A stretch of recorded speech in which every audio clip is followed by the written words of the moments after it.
ஓம் முருகா போற்றி, வெற்றிவேல் முருகா போற்றி. என் அன்பு பிள்ளையே, உனக்கான வெற்றியை தர்றதுக்காக தான் இந்த விபூதியையே தொடச் சொன்னேன். இந்த முருகப்பெருமான் உன்னை ஆசீர்வதித்து அருளிய இந்த விபூதியை தொட்டதின் பலனாக நீ எதிர்பார்த்த எல்லா நல்ல விஷயங்களும் இப்போது நடக்கப் போகுது என் செல்வமே. நீ எதிர்பார்த்த அந்த வெற்றி செய்தியும் இப்போது உன் வீடு தேடி வந்து சேரப்போகுது. நீ நினைச்சது போல உன் வேலையில உனக்கான வருமானம் உயரும். உன் கல்வியில நல்ல முன்னேற்றமும், நீ நல்லபடியாக தேர்வாகிவிட்ட அந்த நல்ல செய்தியும் உன்னை நோக்கி வரும். இனிமே நீ செய்யக்கூடிய எல்லா விஷயங்களும் உனக்கு வெற்றியை மட்டுமே தரும் என்பதில் உனக்கு எந்த சந்தேகமோ குழப்பமோ வேண்டாம். ஏன்னா இந்த முருகப்பெருமான் விபூதியை தொட்டனே, இனி எல்லா வெற்றிகளையும் வரிசையாக சந்திக்கப் போகிறாய் என் செல்வமே. அப்பா முருகா, பல நாட்களாக இந்த பிரச்சனை எனக்கு இருக்கு, இதை எப்படியாவது சரி செய்யுங்கன்னு கேட்ட உனக்காக தான், உன்னுடைய பிரச்சனையை தீர்ப்பதற்காக தான் இந்த விபூதியை உன்னை நோக்கி அனுப்பி வச்சேன்.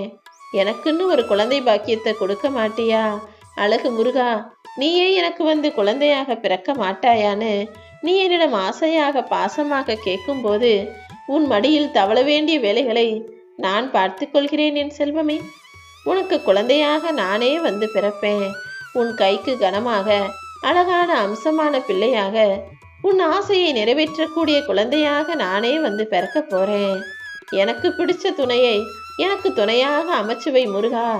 நான் எதிர்பார்த்தபடி என் மனம் விரும்பிய வரனே எனக்கு துணையாக அமையணும்னு நீ என்னிடம் இவ்வளவு ஆசையா நான் உனக்கு செஞ்சு கொடுப்பேன்ற நம்பிக்கையோட கேட்கும்போது உன் நம்பிக்கையை பொய்யாக போக நான் விட்டு விடுவேனா என்ன? என் அன்பு பிள்ளைகள் எல்லாருமே என்கிட்ட எவ்வளவோ நம்பிக்கையோட, ஆசையா பாசமா பக்தியோட இவ்வளவு வேண்டுதல்களை வைக்கும்போது எல்லாத்தையுமே நிறைவேற்ற வேண்டிய கடமையும் பொறுப்பும் எனக்கு இருக்குதுன்றதை நான் மறக்கல. அப்படிதான் இப்போது உங்கள் எல்லாருடைய தேவைகளையும் விருப்பங்களையும் நிறைவேற்றி உங்களுக்கான நல்லதை செய்வதற்காக ஓடி வந்தேன். இனிமேலாவது உங்களுடைய கஷ்டம் போகணும், நல்லது நடக்கணும்னு நினைச்சீங்கன்னா, அறிவால எல்லா விஷயங்களையும் யோசிக்கிறத விட, புத்திசாலித்தனமாக எல்லாத்தையும் செய்யணும்னு நினைக்கிறத விட, உண்மையாகவும் நியாயமாகவும் நேர்மையாகவும் கூட சிந்திக்கக்கூடிய பிள்ளைகளாக மாறுங்க. ஏன்னா இங்கு அறிவுக்கான தேவையை விட கவனக்குறைவும் தேவையற்ற அலட்சியமும் தான் பல தவறுகளை நிகழ்த்துது. அதன் மூலமாக தான் நீங்களும் கஷ்டப்படுறீங்க. உங்களுக்கு நடக்க வேண்டிய நல்ல விஷயம் பல சமயங்களில் கவனக்குறைவின் காரணமாக தான் தப்பி போகுதுன்றது உனக்கு தெரியுமா? உனக்கு பிடிச்சவங்கெல்லாம் நல்லா இருக்கணும், ஆரோக்கியமா இருக்கணும்னு நினைச்சு கஷ்டப்பட்டு அதையே யோசிச்சுக்கிட்டு தூக்கம் இல்லாம நிம்மதி இல்லாம தவிக்கிற உனக்கு நல்லது செய்வதற்காக தான் இந்த விபூதியை அனுப்பி வச்சேன். நல்லா இருக்கணும் நீ நினைக்கிறியே, அவங்க நல்லா இருப்பாங்க. ஆனா அவங்க உன் கூடவே இருக்கணும்னு எந்த அவசியமும் இல்லை என்பதை நீ புரிந்துகொள். உன் மனசுல இருக்கிறபடி உன் விருப்பத்தை நான் நிறைவேற்றுவேன். ஆனா இப்போது அதற்கு தடையாக சில பிரச்சனைகள் இருக்கு, சில மனிதர்களும் இருக்காங்க. இது எல்லாவற்றையுமே கூடிய சீக்கிரம் நான் சரி செஞ்சு அவங்க மனசுல நல்ல மாற்றத்தை உண்டாக்கி உன் விருப்பத்தையும் அரங்கேற்றுவேன் என் செல்வமே. இந்த உலகத்துல வாழ்ற எல்லா மனிதர்களுக்கும் ரெண்டே ரெண்டு வடிவத்துல தான் கவலைகள் வந்து சேருது. ஒருத்தருக்கு நாம நினைச்சது நடக்கலையேன்னு கவலை, இன்னொருத்தருக்கு என்னடா இது இப்படி நடந்துருச்சேன்னு கவலை. ஆக மொத்தத்துல நீங்க எதிர்பார்த்தது நடக்கிறது கிடையாது, ஆனா நடக்கிறது உங்களுக்கு பிடிச்ச மாதிரி இல்லைன்னு தானே வருத்தம். கவலை கொள்ளாதே என் செல்வமே. இந்த முருகப்பெருமான் உன்னை ஆசீர்வதித்து அருள் செய்த பிறகு இனி எதுவுமே தப்பா நடக்கவோ தவறாக போகவோ வாய்ப்பே இல்லை. நீ நினைச்சத நிச்சயமாக உனக்கு நடத்தி முடிக்கிறேன்.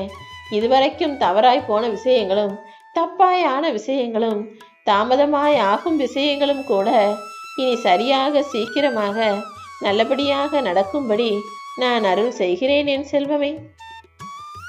வாழ்க்கையில எப்பவுமே நடந்ததையே நினைச்சு வருத்தப்படக்கூடாது.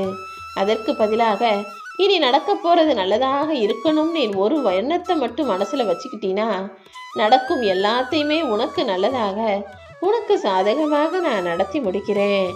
ரெண்டு பக்கமும் கத்தி கூர்மையா இருந்ததுன்னா அதை கையில பிடிச்சு வேலை செய்ய முடியாது. அதே போலதான் ஒரு சில மனிதர்கள் எப்போது எப்படி யார் பக்கம் வேண்டுமானாலும் சாயலாம்ங்கிற மாதிரி இருப்பாங்க.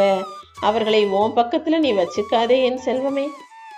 ஆளுக்கேத்தா போல, நேரத்துக்கேத்தாற் போல, காசு பணத்துக்கு ஏற்றாற் போல பேசக்கூடிய மனிதர்கள் உன்னை பக்கத்துல இருந்தாங்கன்னா நாளைக்கு உனக்கு தான் கஷ்டம். அதனால தான் எப்போதும் நல்லவர்களையும் நல்ல மனம் கொண்டவர்களையும் நல்ல மனிதர்களையும் உன் பக்கத்துல வச்சுக்கோ. நிச்சயமாக உனக்கு நல்லது நடந்தே தீரும்னு நான் சொல்றேன். நீ என்னைக்கோ செஞ்ச நன்மைக்கும் நல்ல விஷயத்திற்குமாக தான் இப்போது உன்னை ஆசீர்வதித்து உனக்கு விபூதியை கொடுத்திருக்கேன். இப்போது எத்தனையோ நாள் நீ செய்த தவறுக்கு தண்டனையாக தீமையை கஷ்டத்தை அனுபவிச்சிட்ட. இப்போது எல்லா கஷ்டங்களையும் உனக்கு முடிச்சு வச்சு நன்மையை தொடர்கதையாக உனக்கு தரப்போகிறேன் என் செல்வமே. ஓ வாழ்க்கையில இனி எல்லா விஷயங்களும் நல்லதாக நடக்கும். அது மட்டுமல்ல, சரியாகவும் சிறந்ததாகவும் கூட நடக்க போகுது. ஒருத்தர்கிட்ட ரொம்ப நேரம் பேசுறது நட்பு கிடையாது. அவங்க போனதுக்கு அப்புறம் அவங்கள பத்தி இன்னொருத்தர்கிட்ட தப்பாக பேசாமல் இருப்பதுதான் நட்பு. நீ யார்கிட்ட பேசினாலும் யாரிடம் பழகினாலும் அவர்களை பற்றி இன்னொருவரிடம் விமர்சனம் செய்யக்கூடிய ஆளாக இருக்காத. ஏன்னா எல்லா மனிதர்களுக்குள்ளும் இங்கு நல்லதும் இருக்கும் கெட்டதும் இருக்கும்.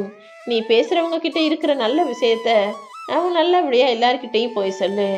அவங்க கிட்ட இருக்கிற கெட்ட விஷயத்தை அவர்களிடமே சொல்லி திருத்துவதற்கு முயற்சி செய். அவங்க திருந்துற மாதிரி இல்லைன்னு தெரிஞ்சா அதை பற்றி பேசுவதையே விட்டுவிடு என் செல்வமே.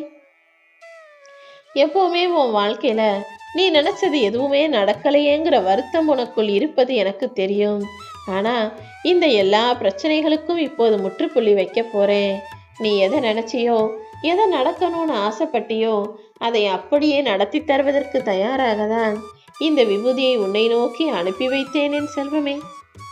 நீ எப்பவுமே ஒரு 2 விதமான தப்புகளை செய்யற.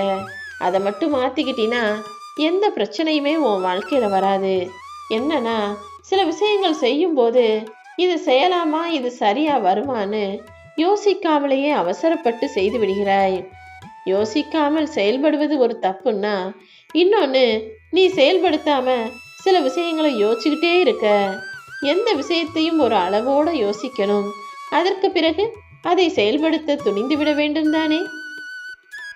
யோசிக்காமல் செயல்படுவது தப்புன்னா, செயல்படாமல் யோசிச்சுக்கிட்டே இருக்கிறதும் தப்பு தான். நல்ல விஷயங்களை சரியாக யோசி, அதை உடனே செயல்படுத்த தயாராகிவிடு.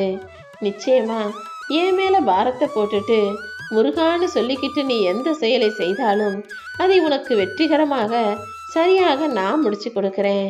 அதே போல தூங்க போகும்போதும் சரி, காலையில் எழுந்திருக்கும் போதும் சரி, என்னை மனசுல நினைச்சுக்கிட்டு எங்கேயாவது வெளியில போகும்போது கூட விபூதியை உன் நெற்றியில் இட்டுக்கிட்டு நீ போனினா நீ போற காரியம் நிச்சயம் வெற்றிகரமாக முடிந்துவிடும் என் செல்வமே. அதே நேரத்துல நீ பேசுகிற வார்த்தைகளிலும் கொஞ்சம் கவனம் வேண்டும். ஏன்னா ஒரு வார்த்தை உயிரை கொல்லும், இன்னொரு வார்த்தை உயிரையே அழித்து விடும். ஒரு வார்த்தை உயிரை காக்கக்கூடியதாகவும் அமையும். பேசுற பேச்சு இன்னொருவர் மனசுக்கு சந்தோஷத்தை தரலைனாலும் பரவாயில்ல, துக்கத்தையோ கவலையையோ வருத்தத்தையோ வேதனையோ தந்துவிடாமல் பார்த்து பேசு. நிச்சயமா உன் நல்ல மனசுக்கும் நல்ல செயலுக்கும் நான் உறுதுணையாக எப்போதும் இருப்பேன். எந்த சூழ்நிலையிலும் விசுவாசமாக நேர்மையாக நீ இருக்க வேண்டுமே தவிர அடுத்தவரை ஏமாற்றி உனக்கான காரியத்தை முடித்து கொள்ளக்கூடிய நம்பிக்கை துரோகியாக இருந்துவிடவே கூடாது. நீ எப்போதுமே நல்லவனாரு. ஆனா அதை அடுத்தவங்க புரிஞ்சுக்கணும்னு எதிர்பார்க்காதே என் செல்வமே. நீ நல்ல மனிதனாக இருந்தா போதும். ஏன்னா நீ என்ன செய்யறங்கிறத நான் பார்த்துக்கிட்டு தான் இருக்கேன். நீ என்ன செஞ்சாலும் நான் உனக்கு உறுதுணையாக இருப்பேன். ஏன்னா நீ ஒருபோதும் தவறான வழியில் போகக்கூடிய பிள்ளை கிடையாது. நேர்மையா நியாயமா நல்ல மனசோட நல்லதை செஞ்சு நல்ல வாழ்க்கையை வாழணும்னு நினைக்கிற உனக்கு உன் ஆயுட்காலம் முழுவதும் நான் துணையாக இருப்பேன். இந்த உலகில் நிரந்தரம்னு நீ எதையும் நினைச்சு சந்தோஷப்படாத. துக்கமாக இருந்தாலும் அது உன்னை விட்டு போகும். நல்லதாக இருந்தாலும் அது நாளையே கூட வேறு விதமாக மாறலாம். நீ இழந்தது எல்லாம் நிச்சயமாக மீண்டும் பெறுவாய். இப்போது உன்கிட்ட இருக்கிற விஷயமும் நிரந்தரம் கிடையாதுங்கிற உண்மையை புரிஞ்சுக்கிட்டீனா, வாழ்க்கையின் யதார்த்தத்தை ஏற்றுக்கொண்டு வாழ பழகிட்டீனா, நீ ஒருபோதும் தோத்து போக மாட்டாய் என் செல்வமே. இந்த உலகத்துல இருக்கிற ஒவ்வொருவருக்கும் வேறு வேறு வாழ்க்கையை நான் கொடுத்திருக்கேன். ஒவ்வொருவருக்கும் வேறு வேறு வினாத்தாள்களை நான் கொடுத்திருக்கேன். அவங்கவங்க கேள்வித்தாளுக்கு தான் பதில் எழுதணுமே தவிர அடுத்தவங்க வாழ்க்கையை பார்த்து அவர்களுடைய பதிலை பார்த்து நீ காப்பி அடிக்கணும்னு நினச்சினா அது உன் வாழ்க்கையில் வேறு விளைவுகளை கொண்டு வந்து விட்டுடும். உன் வாழ்க்கையில் உன்னுடைய கடமைகளையும் உன்னுடைய பொறுப்புகளையும் உன்னுடைய வினாத்தாளையும் பார்த்து கொண்டு நீ பதில் எழுத பழகு. நீ மற்றவங்களுக்கு என்ன செய்கிற ஏது செய்கிறன்றதை நான் பார்க்க மாட்டேன். எப்போதும் எல்லாருக்கும் நல்லதையே நினைக்கக்கூடிய நல்லதையே செய்யக்கூடிய நல்ல பிள்ளையாக இருக்கப்பார்.